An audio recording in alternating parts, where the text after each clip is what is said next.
ഈശ്വരറ്റം പ്രിയപ്പെട്ടവരെ, തിരുവിഷ്ടം മീഡിയയിലേക്ക് സ്വാഗതം. നന്ദിയുടെയും സ്തുതിയുടെയും ജീവിതം നയിക്കാനാണ് ദൈവം നമ്മെ വിളിക്കുന്നത്.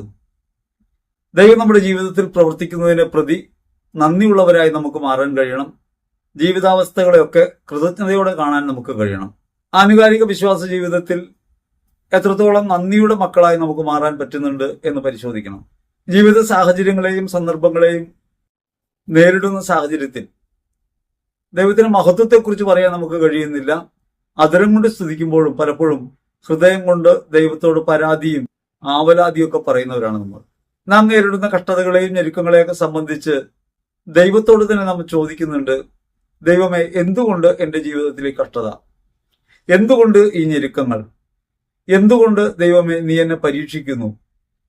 എന്നെ ദൈവം ശിക്ഷിക്കുകയാണോ?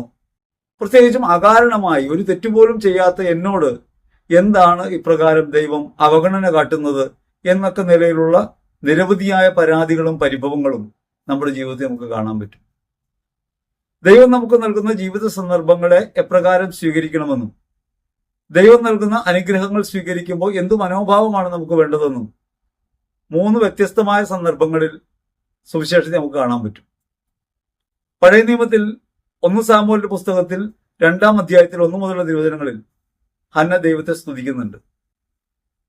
മക്കളില്ലാതിരുന്ന ഹന്ന എൽക്കാന ദമ്പതികൾക്ക് ഒരു കുഞ്ഞ് ജനിക്കുന്നു. അങ്ങനെ കുഞ്ഞിനെ ലഭിക്കുമ്പോൾ ഹന്ന ഒരു കീർത്തനം പാടി ദൈവത്തെ മഹത്വപ്പെടുത്തും. എന്റെ ചിത്തം രക്ഷകനായ കർത്താവിൽ ആനന്ദിക്കുന്നു, ശത്രുക്കളെ പരിഹസിക്കാൻ ഇടയാക്കുന്നു, ദൈവം എന്റെ രക്ഷയായിരിക്കുന്നു എന്ന് പറഞ്ഞിട്ടാണ് ഹന്ന ദൈവത്തെ സ്തുതിക്കുന്നത്. ഹന്ന എൽക്കാന ദമ്പതികൾക്ക് കുഞ്ഞുങ്ങളില്ലായിരുന്നു. എൽക്കാനയുടെ മറ്റു ഭാര്യമാർ കുഞ്ഞുങ്ങളെ ജനിപ്പിക്കുന്നു. അതുകൊണ്ട് പലപ്പോഴും അവമാനിതയായി പോകുന്നു, അവഗണിക്കപ്പെട്ടു പോകുന്നു എന്ന തീരാവേദന ഹന്നയെ ഭരിക്കുന്നുണ്ട്. അപ്പോഴാണ് ഹന്ന ദേവാലയത്തിൽ ചെന്ന് അതിരാവിലെ പ്രാർത്ഥിക്കുന്നത്. ഏലി പുരോഹിതൻ ഈ പ്രാർത്ഥന കേൾക്കുമ്പോൾ അവൾ മദ്യപിച്ച് പുലമ്പുകയാണ് എന്ന് ധരിച്ച് ഹന്നയെ വഴക്കു പറയും. അങ്ങനെ ശകാരവർഷത്തിന് ശേഷം ഹന്ന ഏലി പുരോഹിതനോട് പറയുന്നുണ്ട്, വാസ്തവത്തിൽ ഞാൻ മദ്യപിച്ചതല്ല, എന്റെ ഹൃദയവിചാരങ്ങൾ കർത്താവിലേക്ക് ചൊരിഞ്ഞതാണ്. അങ്ങനെ ഹൃദയവിചാരങ്ങൾ കർത്താവിലേക്ക് ചൊരിഞ്ഞ ഹന്നയെ ഏലി പുരോഹിതൻ അനുഗ്രഹിക്കുന്നുണ്ട്. ഇനി വരുമ്പോ നിനക്കൊരു കുഞ്ഞുണ്ടായിരിക്കും, നിന്റെ പ്രാർത്ഥന ദൈവം കേട്ടിരിക്കുന്നു എന്ന് ഏലി പുരോഹിതൻ പറയും. ഈ വാക്ക് കേട്ട് മടങ്ങിപ്പോകുന്ന ഹന്ന ഗർഭവതിയാകുന്നു. തനിക്ക് അങ്ങനെ ഒരു കുഞ്ഞിനെ നൽകുന്ന ദൈവത്തെ ഓർത്ത് ഹന്ന ദൈവത്തെ സ്തുതിക്കുന്നതാണ് 1 സാമുവേലിന്റെ പുസ്തകത്തിൽ 2-ാം അധ്യായത്തിൽ 1 മുതലുള്ള തിരുവചനങ്ങളെ നമുക്ക് കാണാൻ പറ്റുക. രക്ഷകനായ ദൈവത്തിൽ ഞാൻ ആനന്ദിക്കുന്നു, എന്റെ ചിത്തം ആനന്ദിക്കുന്നു, കർത്താവിന്റെ രക്ഷയായിരിക്കുന്നു, ശത്രുക്കളെ പരിഹസിക്കാൻ അവിടെ നിലയാക്കുന്നു എന്ന് പറഞ്ഞ് ഹന്ന ദൈവത്തെ മഹത്വപ്പെടുത്തും. പുതിയ നിയമത്തിൽ യേശു ഉദരത്തിൽ രൂപപ്പെട്ട നാളുകളിൽ മറിയം എലിസബത്തിനെ സന്ദർശിക്കുന്നു. തന്റെ ഉദരത്തിൽ ദിവ്യരക്ഷകൻ പിറക്കുന്നതിനെ സംബന്ധിച്ച് യാതൊരു മുന്നറിവുമില്ലാത്ത എലിസബത്ത് മറിയത്തെ സ്തുതിക്കുന്നുണ്ട്, വാഴ്ത്തിപ്പാടുന്നുണ്ട്. എന്റെ കർത്താവിന്റെ അമ്മ എന്നെ വന്ന് കാണാൻ ഈ ഭാഗ്യം എനിക്ക് എവിടെ നിന്ന്, കർത്താവ് അരുൾ ചെയ്ത കാര്യങ്ങൾ നിറവേറുമെന്ന് വിശ്വസിച്ചവൾ ഭാഗ്യവതി. ഏലി പുരോഹിതനിലൂടെ കർത്താവ് പറഞ്ഞ വാക്കുകൾ കേട്ട് വിശ്വസിക്കുകയാണ് ഹന്ന. അത് ഹന്നയ്ക്ക് രക്ഷയായി മാറുന്നു. അവളുടെ ജീവിതത്തിലെ തീരാ ദുഃഖത്തിന് അറുതി വരുന്നു. അവിടെയാണ് ഹന്നയുടെ കീർത്തനം. ഇസ്രായേൽ കാത്തിരുന്ന രക്ഷകൻ ഭൂമിയിൽ അവതരിക്കുന്നത് എന്റെ ഉദരത്തിലാണെന്ന തിരിച്ചറിവ് എലിസബത്ത് വാഴ്ത്തിപ്പാടുമ്പോൾ മറിയം ഓർക്കുന്നു. അതുകൊണ്ട് മറിയം ഹന്ന പാടിയ കീർത്തനം പുതിയ നിയമത്തിൽ ആവർത്തിക്കുന്നുണ്ട്. എന്റെ ആത്മാവ് കർത്താവിനെ മഹത്വപ്പെടുത്തുന്നു, എന്റെ ചിത്തം രക്ഷകനായ ദൈവത്തിൽ ആനന്ദിക്കുന്നു. അങ്ങനെ കർത്താവിനെ മഹത്വപ്പെടുത്തുന്ന ഒരു ജീവിതമാണ് നാം ഓരോരുത്തരും നയിക്കേണ്ടതെന്ന് വിശുദ്ധ പൗലോസ്ലീഹ ലേഖന ഭാഗത്ത് നമ്മെ ഓർമ്മപ്പെടുത്തുന്നുണ്ട്. എഫെസ്യർ ലേഖനത്തിൽ 1-ാം അധ്യായത്തിൽ 3 മുതൽ 12 വരെ തിരുവചനങ്ങളിൽ ക്രൈസ്തവൻ എങ്ങനെയാണ് രക്ഷകനായ ദൈവത്തെ ഓർത്ത് ദൈവത്തെ മഹത്വപ്പെടുത്തേണ്ടതെന്നും എന്താണ് രക്ഷാനുഭവത്തിന് പ്രത്യുത്തരമായി നമ്മുടെ ഹൃദയഭാവം ദൈവത്തിനെ വാഴ്ത്തേണ്ടതെന്നും വിശുദ്ധ പൗലോസ്ലീഹ പഠിപ്പിക്കും. ഏറ്റവും പ്രധാനമായി നാം ഓർക്കേണ്ടത് ജീവിതത്തിൽ ഏത് സാഹചര്യങ്ങളും നമുക്ക് അനുവദിച്ചു തരുന്നത് ദൈവമാണ്. ദൈവം നമ്മെ ഒരു ജീവിത സാഹചര്യത്തിലേക്ക് കൊണ്ടുവരുമ്പോൾ സ്വാഭാവികമായി നമുക്ക് അസ്വസ്ഥതകൾ ഉണ്ടാവും. എന്താണ് നമ്മുടെ ജീവിതത്തിൽ നാം നേരിടുന്ന സംഭവങ്ങളുടെ ആത്യന്തികമായ ലക്ഷ്യമെന്നോ കാര്യകാരണ ബന്ധമെന്നോ തിരിച്ചറിയാൻ കഴിയാതെ പോകുമ്പോഴാണ് നമുക്ക് അസ്വസ്ഥത ഉണ്ടാകുക. അങ്ങനെ അസ്വസ്ഥത ഉണ്ടാകുന്ന സമയത്ത് ദൈവത്തെ സ്തുതിക്കാൻ പറയുമ്പോൾ ഒരുപക്ഷെ അതരം കൊണ്ട് നമ്മൾ ദൈവത്തെ സ്തുതിക്കുന്നുണ്ടാകാം, സ്തുതിച്ചു പ്രാർത്ഥിക്കുന്നുണ്ടാകാം. പക്ഷേ ഹൃദയഭാവത്തിൽ ദൈവം എന്റെ ജീവിതത്തിൽ ഇടപെടുന്നു എന്ന ബോധ്യത്തോടെ രക്ഷകനിൽ ആനന്ദിക്കാൻ, കർത്താവിൽ അഭിമാനിക്കാൻ നമുക്ക് കഴിയാതെ പോകും.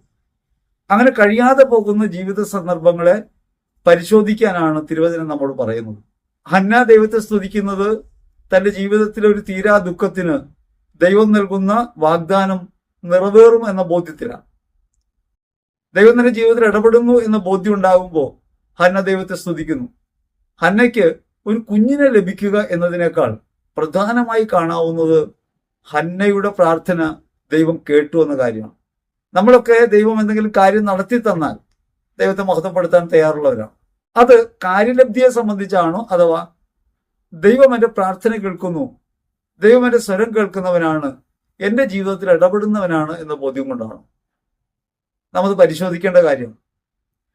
ജീവിതത്തിൽ നമുക്ക് മാനുഷികമായി അപ്രാപ്യമായ ഒരു കാര്യം, അല്ലെങ്കിൽ നമ്മുടെ ബലമനുസരിച്ച് നേടിയെടുക്കാൻ കഴിയാത്തൊരു കാര്യം ദൈവത്തിന്റെ ഇടപെടലിലൂടെ സാധിച്ചു കിട്ടുന്നു എന്ന് ബോധ്യം ഉണ്ടാകുമ്പോൾ നമ്മൾ ദൈവത്തെ സ്തുതിക്കുന്നത് എന്റെ ഹൃദയവിചാരങ്ങൾ മനസ്സിലാക്കുന്ന, എന്റെ ഹൃദയവേദന മനസ്സിലാക്കുന്ന, എന്നെ മനസ്സിലാക്കുന്ന ഒരു ദൈവം എന്റെ ജീവിതത്തിൽ ഇടപെടുന്നു എന്ന ബോധ്യത്തോടെയാണോ, അല്ലെങ്കിൽ താൽക്കാലികമായ ഒരു കാര്യം എനിക്ക് ലഭിച്ചു എന്ന ബോധ്യത്തിലാണോ? ജീവിത സാക്ഷ്യങ്ങളൊക്കെ പറയുമ്പോൾ ആളുകൾ പറയുന്ന പ്രധാനപ്പെട്ട കാര്യം, ഞാൻ പ്രാർത്ഥിച്ചു, കർത്താവ് എന്നെ അനുഗ്രഹിച്ചു, നടക്കില്ലെന്ന് വിചാരിച്ച വിവാഹം നടന്നു, കുഞ്ഞുണ്ടാകില്ലെന്ന് വിചാരിച്ചു കുഞ്ഞുണ്ടായി, ജോലി കിട്ടില്ലെന്ന് വിചാരിച്ചു ജോലി കിട്ടി, അത്ഭുതകരമായി ദൈവം പരീക്ഷയിൽ എന്നെ വിജയിപ്പിച്ചു. ഇപ്രകാരമൊക്കെ പറഞ്ഞുകൊണ്ടാണ് സ്തുതിക്കുന്നത്. വാസ്തവത്തിൽ ഹന്നയുടെ മനോഭാവത്തിൽ ഉണ്ടായിരുന്നത് ഈ ലഭ്യതയല്ല എന്ന് ഹന്നയുടെ ജീവിതം തെളിവാക്കുന്നുണ്ട്. കുഞ്ഞ് ജനിച്ചു കഴിയുമ്പോൾ 3 വർഷത്തേക്ക് അവൾ ദേവാലയത്തിലേ പോകുന്നില്ല. സാധാരണഗതിയിൽ പറഞ്ഞാൽ ഒരു നന്ദികെട്ട പ്രവൃത്തിയാണ്. പ്രാർത്ഥിച്ച് കുഞ്ഞുണ്ടായപ്പോ ആ കുഞ്ഞുമായി ദേവാലയത്തിൽ പോകേണ്ടതല്ലേ, ദൈവത്തിന് നന്ദി പറയേണ്ടതല്ലേ എന്ന് ചോദിച്ചാൽ ഹന്ന ദേവാലയത്തിൽ പോകുന്നില്ല. കുഞ്ഞിന് മുലകുടി മാറുമ്പോൾ ആ കുഞ്ഞിനെ ദേവാലയത്തിൽ ഉപേക്ഷിക്കാൻ ഹന്ന തയ്യാറാകുന്നു. വാസ്തവത്തിൽ അത്രയും കാലം ഹന്ന പ്രാർത്ഥിച്ചിരുന്നത് ഒരു കുഞ്ഞിന് വേണ്ടിയാണ്. അവൾ അതിരാവിലെ ദേവാലയത്തിൽ ചെന്ന് ദൈവത്തോട് പെറുപെറുത്തത്, അവളുടെ ഹൃദയവിചാരങ്ങൾ ചൊരിഞ്ഞത് ഈ ദുഃഖം അകറ്റി കിട്ടുന്നതിന് വേണ്ടിയാണ്. ഏലി പുരോഹിതൻ നിന്റെ ആഗ്രഹം പോലെ സംഭവിക്കും എന്ന് പറഞ്ഞവളെ വിടുമ്പോൾ അതിൽ വിശ്വസിച്ചു പോകുന്ന ഹന്ന തന്റെ ജീവിതത്തിൽ നിറവേറി കിട്ടിയ ഈ ഭാഗ്യത്തെ, ദൈവാനുഗ്രഹത്തെ ദൈവകരങ്ങളിലേക്ക് ഉപേക്ഷിക്കുകയാണ്. അഥവാ ഈ താൽക്കാലികമായ ലബ്ധിയല്ല യഥാർത്ഥത്തിൽ തനിക്കുണ്ടായ ദൈവാനുഭവമെന്ന്, ദൈവം തന്റെ ജീവിതത്തിൽ ഇടപെട്ടതെന്ന്, രക്ഷകനിൽ ആനന്ദിക്കാൻ വകയെന്ന് ഹന്ന വെളിപ്പെടുത്തുന്നു. നമ്മുടെ ജീവിതത്തിൽ നമുക്ക് കിട്ടുന്ന ഏതൊരു നന്മയും ദൈവത്തിൽ നിന്നാണ്, ഏത് ജീവിതാനുഭവം ദൈവത്തിൽ നിന്നാണ്. അങ്ങനെ ദൈവത്തിൽ നിന്നൊരു അനുഭവം ഉണ്ടാകുമ്പോൾ നമ്മൾ ഏത് നിലയ്ക്കായിരിക്കും പ്രതികരിക്കുക? ദൈവം തന്ന ഈ അനുഗ്രഹത്തെ സ്വീകരിക്കുന്നു, ആ അനുഗ്രഹം നല്ലതാണെന്ന ബോധ്യത്തിൽ അതിന്റെ പിന്നാലെയാണോ പായുക? അഥവാ ദൈവം എന്നെ അറിയുകയും എന്നിൽ ഇടപെടുകയും ചെയ്യുന്നുണ്ട്, ദൈവത്തിന് പ്രവൃത്തി എന്നിൽ നിറവേറുന്നുണ്ട്, ദൈവം എനിക്ക് സമീപസ്ഥനാണ്, എന്നിൽ വസിക്കുന്നവനാണ്, എന്നിൽ പ്രവർത്തിക്കുന്നവനാണെന്ന ബോധ്യമാണ്. വിശുദ്ധ പത്രോസും യോഹന്നാനും കടലിൽ മീൻ പിടിക്കുന്ന സമയത്ത് മീൻപിടുത്തം കഴിഞ്ഞ് വള്ളത്തിൽ ആയിരിക്കുന്ന സമയത്ത് യേശു ആ വള്ളത്തിൽ നിന്ന് പ്രസംഗിക്കുന്നുണ്ട്. പ്രസംഗശേഷം യേശു അവരോട് പറയും, വള്ളത്തിന്റെ വലതു ഭാഗത്ത് വലയിറക്കുക. രാത്രിയാണ് സാധാരണ ഗലീല തടാകത്തിൽ മത്സ്യം ഉണ്ടാകുക. അങ്ങനെ മത്സ്യം കിട്ടുന്ന ആ സമയത്ത് പരമാവധി അധ്വാനിച്ച് മത്സ്യം കിട്ടാതെ വന്ന് നിരാശരായ വിശുദ്ധ പത്രോസിനോടും യോഹന്നാനോടുമാണ് യേശു പറയുന്നത്, വള്ളത്തിന്റെ വലതു ഭാഗത്ത് വലയിറക്കുക. യേശു പറഞ്ഞതനുസരിച്ച് അവർ വലയിറക്കുന്നു. അവർ പറയുന്നുണ്ട്, രാത്രി മുഴുവൻ അധ്വാനിച്ചിട്ട് ഞങ്ങൾക്കൊന്നും കിട്ടിയില്ല, എങ്കിലും നീ പറഞ്ഞതനുസരിച്ച് വലയിറക്കാം. വല ഇറക്കിയപ്പോ അവർക്ക് വല നിറയെ മത്സ്യത്തെ കിട്ടുന്നു. അങ്ങനെ മത്സ്യം കിട്ടിയ ശേഷം എന്തായിരുന്നു വിശുദ്ധ പത്രോസിന്റെയും വിശുദ്ധ യോഹന്നാന്റെയും മനോഭാവം? അവർ ആ വള്ളവും വലയും ഉപേക്ഷിച്ച്, കിട്ടിയ മത്സ്യങ്ങൾ ഉപേക്ഷിച്ച് ക്രിസ്തുവിന്റെ പിന്നാലെ പോയി. അവിടെ ദൈവം തങ്ങളുടെ ജീവിതത്തിൽ ഇടപെടുന്നുവെന്നും പ്രവർത്തിക്കുന്നവനാണെന്നും ക്രിസ്തു യഥാർത്ഥ രക്ഷകനാണെന്നും ഹൃദയബോധ്യം ഉണ്ടാകുന്നത് കൊണ്ടാണ് തങ്ങളുടെ ജീവനോപാധിയെ കൈവിട്ട്, ലഭിച്ച സമ്പത്തിനെ കൈവിട്ട് ക്രിസ്തുവിനെ അനുഗമിക്കാൻ അവർ തയ്യാറാകുന്നത്. നമുക്ക് ലഭിക്കുന്ന ഭൗതികമായ ഒരു നേട്ടത്തെ ദൈവസന്നിധിയിൽ ഉപേക്ഷിക്കാനോ ദൈവമാണ് എൻ്റെ ജീവിതത്തിൽ ഇടപെടുന്നെന്ന ബോധ്യത്തോടെ നന്ദിയുടെ ജീവിതം നയിക്കാനോ നമുക്ക് എത്രത്തോളം കഴിയുന്നുണ്ട് എന്ന് പരിശോധിക്കണം. മറിയം പറയുന്നുണ്ട്, എൻ്റെ ആത്മാവ് കർത്താവിൽ ആനന്ദിക്കുന്നു, എൻ്റെ ചിത്തം രക്ഷകനായ ദൈവത്തിൽ ആനന്ദിക്കുന്നു. കർത്താവിൽ ആനന്ദിക്കുന്നവരായി, ദൈവിക ഇടപെടൽ സന്തോഷിക്കുന്നവരായി നമുക്ക് മാറാൻ കഴിയണം. ജീവിതത്തിന്റെ ഓരോ സന്ദർഭത്തിലും ദൈവിക ഇടപെടലുണ്ട്. ആ ദൈവിക ഇടപെടലിനെ പലപ്പോഴും നമുക്ക് കാണാൻ കഴിയാതെ പോവാണ്. ഒരു പരാജയത്തിലോ ഒരു നഷ്ടത്തിലോ ഒരു വീഴ്ചയിലോ ദൈവം കൈവിട്ടു എന്ന് തോന്നുന്നതിനേക്കാൾ ദൈവം ഇടപെടുന്ന ഒരു സാഹചര്യമുണ്ട് ജീവിതത്തിൽ എന്ന കാര്യം ഓർക്കാൻ നമുക്ക് കഴിയുന്നില്ല. ഹന്നയെ സംബന്ധിച്ച് നമുക്ക് ആലോചിച്ചാൽ മനസ്സിലാവും. പ്രായാധിക്യമുള്ളവളാണ്. അത്രയും കാലമായിട്ട് കുഞ്ഞ് ജനിച്ചില്ല. ഭർത്താവും വൃദ്ധനാണ്. കുഞ്ഞ് ജനിക്കാൻ യാതൊരു സാധ്യതയില്ല. അങ്ങനെ സാധ്യതയില്ലാത്തൊരു സമയത്ത് തങ്ങളുടെ ജീവിതത്തിൽ ഇടപെടുന്ന ദൈവത്തെ അവൾ അനുഭവിക്കുന്നത് അതിനു മുൻപുള്ള ഈ അസാധ്യതകൾ കൊണ്ടാണ്. മക്കളുണ്ടാകാനുള്ള സാധ്യതയില്ല, നിത്യമായ ദുഃഖത്തിലാണ്. ആ ദുഃഖാവസ്ഥയ്ക്കകത്ത് ദൈവത്തിന്റെ വാക്ക് നിറവേറുമെന്ന് അവൾ വിശ്വസിക്കുമ്പോൾ കാണാത്തൊരു കാര്യത്തെ ഹൃദയബോധ്യത്തോടെ സ്വീകരിക്കാൻ അവൾക്ക് കഴിയുന്നുണ്ട്. അതിന് നന്ദി പറയാൻ അവൾക്ക് കഴിയുന്നുണ്ട്. ആ നന്ദിയും കൃതജ്ഞതയും അവളുടെ ജീവിതത്തിൽ അനുഭവമായി മാറുന്നുണ്ട്. ദൈവം ഇടപെട്ടു എന്ന ബോധ്യത്തിൽ എത്തിച്ചേരാൻ അവളെ അത് സഹായിക്കുന്നുണ്ട്. മറിയം ജീവിതത്തിൽ ഒരിക്കലും പ്രതീക്ഷിക്കാത്തൊരു കാര്യമാണ് സംഭവിക്കുന്നത്. ദൈവത്തിന്റെ പുത്രൻ തന്റെ ഉദരത്തിൽ വന്ന് ജനിക്കുമെന്ന് പറയുന്നത് അത്ഭുതകരമായി ആവേശകരമായിട്ടൊക്കെ നമുക്കിപ്പോ തോന്നാം. എന്നാൽ ഭർത്താവ് സ്പർശിക്കാതെ, ഭർത്താവുമായി യാതൊരു ബന്ധവുമില്ലാതെ വിവാഹ നിശ്ചയം കഴിഞ്ഞിരിക്കുന്ന ഒരുവൾ ഗർഭിണിയായി കാണപ്പെടുന്നു എന്നത് അന്നത്തെ സാഹചര്യത്തിൽ അങ്ങനെ അംഗീകരിക്കാൻ കഴിയുന്ന കാര്യമല്ല. അന്നത്തെ സാഹചര്യം എന്താണ്?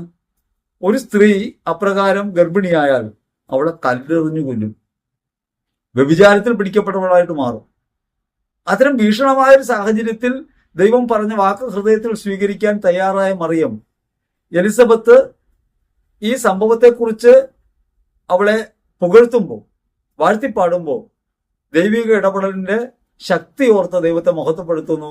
എൻ്റെ ചിത്തം കർത്താവിൽ ആനന്ദിക്കുന്നു, രക്ഷകനായ ദൈവത്തിൽ ആനന്ദിക്കുന്നു എന്ന് പറയാൻ മറിയത്തിന് കഴിയും. അസാധ്യതകൾക്കകത്ത് ദൈവികമായ സാധ്യതയെ തിരിച്ചറിയുമ്പോൾ മാത്രമേ ഹൃദയം കൊണ്ട് നമുക്ക് ദൈവത്തിന് നന്ദി പറയാൻ പറ്റൂ. ഒരു നഷ്ടത്തിലോ ഒരു വീഴ്ചയിലോ ഒരു പരിതാപത്തിലോ ആണെന്നിരിക്കട്ടെ, അങ്ങനെ പരിതാപത്തിലായിരിക്കുന്ന ഒരു സാഹചര്യം, വേദനയിലായിരിക്കുന്ന ഒരു സാഹചര്യം ദൈവിക ഇടപെടലിന്റെ കേന്ദ്രമാണെന്ന് അല്ലെങ്കിൽ സാധ്യതയാണെന്ന് ഹൃദയത്തിൽ ബോധ്യമുണ്ടാകുമ്പോൾ മാത്രമേ ഏത് നഷ്ടത്തിലും ഏത് കഷ്ടതയിലും ഏത് വേദനയിലും ദൈവത്തെ സ്തുതിക്കുന്നവരായി നമുക്ക് മാറാൻ പറ്റൂ. ദൈവം എൻ്റെ ജീവിതത്തിൽ നൽകിയിട്ടുള്ള ഈ പരിതാപകരമായ അവസ്ഥ, വേദനാകരമായ അവസ്ഥ, ഈ ഇല്ലായ്മ, ഈ നഷ്ടം, ഈ വിരഹവേദന, ഈ ദുഃഖം യഥാർത്ഥത്തിൽ ദൈവത്തിന് പ്രവർത്തിക്കാനുള്ള ഒരു ഇടമാണെന്ന് തിരിച്ചറിഞ്ഞാൽ ഏത് സങ്കടത്തിലും കർത്താവിനെ സ്തുതിക്കുന്നവരായി മാറാൻ നമുക്ക് പറ്റും. നമ്മുടെ ബലഹീനതകളും കുറവുകളും അയോഗ്യതകളും എല്ലാം നിലനിൽക്കെ നമ്മെ രക്ഷിക്കാനായി കുരിശിൽ മരിച്ച ഒരുവനെ കുറിച്ചുള്ള വ്യക്തമായ ബോധ്യം നമുക്കുണ്ടാകുമ്പോൾ മാത്രമേ മറിയം സ്തുതിച്ചതുപോലെ നമുക്ക് ദൈവത്തെ സ്തുതിക്കാൻ കഴിയൂ. നമ്മുടെ ലഭ്യതകളെക്കാൾ നമ്മിൽ ഇടപെടുന്ന ഒരു ദൈവത്തിന്റെ മഹത്വം ദർശിക്കാൻ അതുവഴി ദൈവാനുഭവത്തിന്റെ തലത്തിലേക്ക് വരാൻ നമുക്ക് കഴിയും. ഈ ദൈവാനുഭവം ഇല്ലായ്മയാണ് യഥാർത്ഥത്തിൽ ജീവിതത്തിൽ കഷ്ടമായിട്ട് മാറുന്നതെന്ന് നമ്മൾ അറിയണം. ഈ ഭൗമികമായ ഇല്ലായ്മകളല്ല വാസ്തവത്തിൽ നമ്മുടെ ഹൃദയത്തെ അസ്വസ്ഥമാക്കുന്നത്, നമ്മെ വീഴ്ത്തുന്നത്, ദൈവത്തിൽ നിന്ന് അകറ്റുന്നത്, ദൈവാനുഭവം ഇല്ലാത്തവരാക്കി മാറ്റുന്നത് യഥാർത്ഥത്തിൽ ദൈവം എൻ്റെ ജീവിതത്തിൽ ഇടപെടുന്ന ബോധ്യമില്ലായ്മയാണ്. കർത്താവിന്റെ സാന്നിധ്യം ജീവിതത്തിൽ തിരിച്ചറിയാൻ കഴിയുന്നത് ശൂന്യതയിലാണ്. അപ്പോസ്തലന്മാർ യേശുവിനെ കാണാനായിട്ട് ശവകുടീരത്തിൽ ചെല്ലുമ്പോൾ അവിടെ യേശു ഇല്ല. കല്ലറ ശൂന്യമായിരിക്കുന്നു. ശൂന്യമായ കല്ലറയ്ക്കകത്ത് കർത്താവിന്റെ മഹത്വത്തെ അവർക്ക് ദർശിക്കാൻ പറ്റുന്നു. ഉദ്ധിതനാണ് അവിടെ നിന്ന് വിശ്വസിക്കാൻ പറ്റുന്നു. കാണാത്തൊരു സാഹചര്യത്തിലാണ് ഉള്ളതിനേക്കാൾ മെച്ചപ്പെട്ട ഒരു വിശ്വാസബോധ്യം അവരെ നയിക്കുന്നത്. അതുകൊണ്ട് ജീവിതത്തിൽ ഉണ്ടാകുന്ന പരിതാപകരമായ അവസ്ഥകളിലും വേദനകളിലും ദൈവം എൻ്റെ ജീവിതത്തിൽ ഇടപെടുന്നു എന്ന ബോധ്യത്തോടെ ദൈവത്തെ മഹത്വപ്പെടുത്താൻ നമുക്ക് കഴിയണം. അപ്പോൾ മാത്രമേ യഥാർത്ഥത്തിൽ ദൈവിക മഹത്വത്തിൽ പങ്കുകാരാകാൻ, ക്രിസ്തുവിനെ അനുഗമിക്കാൻ നമുക്ക് കഴിയും. 1 സാമുവേലിന്റെ പുസ്തകത്തിൽ 2-ാം അധ്യായത്തിൽ 2-ാം തിരുവചനത്തിൽ ഹന്ന പറയാണ്, കർത്താവിനെ പോലെ പരിശുദ്ധനായി ആരുമില്ല, കർത്താവിനെ പോലെ മറ്റാരുമില്ല, കർത്താവിനെ പോലെ സുസ്ഥിരമായ ആശ്രയമില്ല. തന്റെ ജീവിതാനുഭവം കൊണ്ട് ഹന്ന എത്തിച്ചേരുന്ന നിഗമനമാണ്, എന്റെ ജീവിതത്തിൽ കർത്താവ് ഇടപെടുന്നു, കർത്താവിനെ പോലെ മറ്റാരുമില്ല, കർത്താവിനെ പോലെ പരിശുദ്ധനായ ആരുമില്ല, സുസ്ഥിരമായ ഒരു ആശ്രയം വേറെയില്ല. ഭൗമിക ആശ്രയങ്ങളിൽ കുടുങ്ങിപ്പോകുന്നവരാണ് നമ്മൾ. നമുക്ക് ഒരു മാസം കഴിഞ്ഞ് ഒരു 10,000 രൂപ ആവശ്യമുണ്ടെന്നിരിക്കട്ടെ. നമ്മൾ കർത്താവിനോട് പ്രാർത്ഥിക്കും, കർത്താവെ എങ്ങനെയെങ്കിലും ഈ പണം എനിക്ക് നൽകണമേ. നമ്മളത് ഉറച്ചു വിശ്വസിക്കും. ഈ പണം ആവശ്യമുള്ളതിന്റെ ഒരാഴ്ചയോടെ എടുക്കുമ്പോൾ നമ്മൾ കർത്താവിന്റെ സന്നിധിയിൽ ആദ്യത്തെ ഉറപ്പോടെ അല്ല പ്രാർത്ഥിക്കുക. കർത്താവ് അത് എങ്ങനെയെങ്കിലും തരണമേ, എന്തെങ്കിലും ഒരു മാർഗം കാണിച്ചു തരണമേ, ആരെങ്കിലും കടം തരാൻ ഇടയാക്കണമേ എന്ന് വരെ നമ്മൾ പ്രാർത്ഥിക്കും. ദിവസങ്ങൾ അടുക്കുന്തോറും നമ്മുടെ പ്രാർത്ഥനയുടെ രീതി മാറും. പലിശക്കെങ്കിലും കിട്ടണമെന്നാവും. നമ്മൾ ആദ്യം വിശ്വസിച്ചു എന്നാണ് പറഞ്ഞത്. പക്ഷെ ഈ സംഭവത്തോട് അടുക്കുന്തോറും, ആ ദിനത്തോട് അടുക്കുന്തോറും നമ്മുടെ വിശ്വാസത്തിന്റെ നിലനിൽപ്പ് അസ്ഥിരമായി മാറും. അവിടെ കർത്താവിൽ സമ്പൂർണ്ണമായി ആശ്രയിക്കാൻ നമുക്ക് കഴിയാതെ പോകും. എന്നിട്ട് അവസാനത്തെ സമയത്തെത്തുമ്പോൾ നമ്മൾ കർത്താവ് പറഞ്ഞതല്ലാത്തൊരു മാർഗത്തെ കർത്താവ് കാട്ടിത്തന്നതായി സ്വീകരിക്കും. എന്നിട്ടൊരു ബാധ്യതയിൽ പോയിപ്പെടും. എന്നിട്ട് പറയും, കർത്താവ് കാണിച്ചു തന്ന മാർഗമാണ്, കർത്താവ് ഒന്ന് പ്രാർത്ഥിച്ചപ്പോൾ തന്ന ഉത്തരം ഇങ്ങനെയായിരുന്നു, കർത്താവ് ഇങ്ങനെ ഒരു സാഹചര്യം തന്നിട്ട് എന്തേ കർത്താവ് ഇങ്ങനെ എന്നെ വീണ്ടും കടക്കണിയിലാക്കി എന്ന് കർത്താവിന് കുറ്റം പറയുന്നവരായിട്ട് മാറും. ഒരു കൺവെൻഷനുമായി ബന്ധപ്പെട്ടൊരു അനുഭവം നിങ്ങളോട് പറയാം. ഇത് എന്റെ നേരിട്ടുള്ള അനുഭവമല്ല, പക്ഷേ ഈ കൺവെൻഷൻ നടത്തിയവർ എന്നോട് പറഞ്ഞൊരു കാര്യമാണ്. കൺവെൻഷൻ നടത്താൻ വേണ്ടി ആളുകളെ വിളിക്കുന്നു. അപ്പൊ ആളുകളൊക്കെ വന്നാൽ ഭക്ഷണം കൊടുക്കണം. ഭക്ഷണം കൊടുക്കാൻ വേണ്ടി ഒരു കാളയെ വേണം. അങ്ങനെ കാളയ്ക്ക് വേണ്ടി പ്രാർത്ഥിച്ചു. ദിവസങ്ങളോടടുത്തിട്ടും കാളയെ കിട്ടാണ്ടായപ്പോ മധ്യസ്ഥ പ്രാർത്ഥനക്കാർ ബലം പിടുത്തം മുറുകി. അവർ പറഞ്ഞു, കർത്താവെ കാള ഇല്ലെങ്കിൽ വേണ്ട, കാളയെ വാങ്ങാനുള്ള കാശ് തന്നാലും മതി. ഞാൻ കാള തരാൻ ഇനി കർത്താവിന് ബുദ്ധിമുട്ടാണെങ്കിൽ, ഒരു കാളയെ അയക്കാൻ ബുദ്ധിമുട്ടാണെങ്കിൽ അതിനുള്ള പണം തന്നാൽ മതി. അങ്ങനെ അവസാനം പണമൊക്കെ കിട്ടി. അവര് കൺവെൻഷൻ നടത്തി, കാളയൊക്കെ വാങ്ങി, സമൃദ്ധമായ എല്ലാവർക്കും ഭക്ഷണമൊക്കെ കൊടുത്തു. നന്ദി പറയാനായിട്ട് അവരിയ്ക്കുമ്പോൾ അവർ കാണുന്ന ദർശനം ഒരു വലിയ പാമ്പാണ്, ഒരു പെരുമ്പാമ്പാണ്. ആ പെരുമ്പാമ്പിന്റെ വയറിൽ 2 മുഴകൾ. അത് പ്രാർത്ഥിക്കുമ്പോഴാണ് ദൈവം അവർക്ക് വെളിപ്പെടുത്തി കൊടുക്കുന്നത്. 2 കാളയെ ദൈവത്തോട് ചോദിച്ചു. ദൈവം ആ കാളയെ കൊടുത്തു വിട്ടു. പക്ഷെ ആ കാളയെ സ്വീകരിക്കുന്നതിന് പകരം, വിശ്വാസത്തിൽ നിലനിൽക്കുന്നതിന് പകരം, ദൈവം ഇത് ചെയ്യാൻ പ്രാപ്തനാണോ എന്ന് സംശയം ഉണ്ടായപ്പോ, കാള ഇല്ലെങ്കിൽ കാശ് മതി കർത്താവെ എന്ന് മാറ്റി പ്രാർത്ഥിച്ചു. പണം കിട്ടി, കാര്യം നടന്നു. പക്ഷെ ആ 2 അനുഗ്രഹങ്ങൾ, ദൈവം കൊടുത്തുവിട്ട പ്രാർത്ഥനയുടെ ഉത്തരങ്ങൾ അവർക്ക് സ്വീകരിക്കാൻ കഴിയാതെ പോയി. അത് തിന്മ തട്ടിയെടുത്തു എന്നാണ് അവർക്ക് മനസ്സിലായത്. നമ്മുടെ ജീവിതത്തിൽ പലപ്പോഴും സുസ്ഥിരമായ ആശ്രയമായിട്ട് ദൈവത്തെ കാണാൻ പറ്റുന്നില്ല. അതുകൊണ്ട് നമ്മൾ വാക്കുമാറും. ദൈവം വാക്കുമാറുന്നില്ല. വാഗ്ദാനങ്ങൾ വിശ്വസ്തനാണ്, നമ്മുടെ ജീവിതത്തിൽ ഇടപെടുന്നവനാണ്. നമ്മുടെ ജീവിതത്തിനും ഭക്തിക്കും ആവശ്യമായവയെല്ലാം അവിടെ നമുക്ക് നൽകുമെന്നത് അവിടുത്തെ വാഗ്ദാനമാണ്. പക്ഷേ നമ്മൾ എന്ത് ചെയ്യും? നമ്മൾ വാക്കുമാറും, നമ്മൾ ദൈവത്തെ സംശയിക്കും. ഹന്ന പറയാണ്, കർത്താവ് സുസ്ഥിരമായ ആശ്രയമാണ്. ഹന്നയുടെ കീർത്തനത്തെ ഉദ്ധരിച്ചുകൊണ്ട് മറിയം പറയുന്നുണ്ട്, കർത്താവ് അവിടുത്തെ ദാസിയുടെ താഴ്മയെ തൃക്കൺ പാർത്തു, ഇപ്പോൾ മുതൽ സകല തലമുറകളും എന്നെ ഭാഗ്യവതി എന്ന് വിളിക്കും. ഇപ്പോൾ മുതൽ സകല തലമുറകളും എന്നെ ഭാഗ്യവതി എന്ന് വിളിക്കും എന്ന ഉറപ്പ് മറിയത്തിനുണ്ട്. മറിയം ദൈവത്തിൽ സുസ്ഥിരമായി ആശ്രയിക്കുന്നു. ആ ദൈവാശ്രയത്തിൽ നിന്നുകൊണ്ട് മറിയം ദൈവത്തെ മഹത്വപ്പെടുത്തുന്നു. ഹൃദയവിചാരത്തിൽ അഹങ്കരിക്കുന്നവരെ ചിതറിക്കുന്ന ദൈവം തന്റെ താഴ്മയെ പരിഗണിച്ചു. അങ്ങനെ താഴ്മയിലുള്ളവരെ പരിഗണിക്കുന്നവനാണ് ദൈവം, മഹത്വപ്പെടുത്തുന്നവനാണ് ദൈവം എന്ന് മറിയം പറയും. നമ്മുടെ ജീവിതത്തിൽ താഴ്ന്നു പോകുന്ന സാഹചര്യങ്ങൾ ഉണ്ടാകുമ്പോൾ, വീണു പോകുന്ന സാഹചര്യങ്ങൾ ഉണ്ടാകുമ്പോൾ കർത്താവ് സുസ്ഥിരമായ ആശ്രയമാണെന്ന ബോധ്യം നമുക്കുണ്ടാകണം. മറിയം പറഞ്ഞതുപോലെ നമുക്ക് പറയാൻ പറ്റണം.